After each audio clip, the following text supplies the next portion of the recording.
Sa ibang balita, umapila ang Trade Union Congress of the Philippines kay Pangulong Bongbong Marcos na isulong na ang pagsasabatas ng 200 pisong wage hike sa buong bansa. Gawin daw sana itong urgent priority measure. Ang sa TUCP, pumalo na sa 27.2% ang bilang ng mga Pilipinong nakakaranas ng gutom.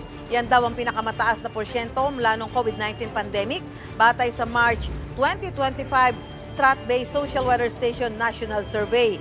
Dagdag pa ng TUCP, overworked at underpaid ang mga manggagawa dahil sa nila'y pagkukulang ng Regional Wage Board System.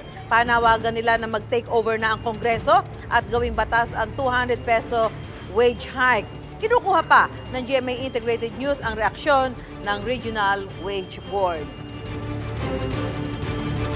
Gusto mo bang mauna sa mga balita? Mag-subscribe na sa GMA Integrated News sa YouTube at tumutok sa unang balita.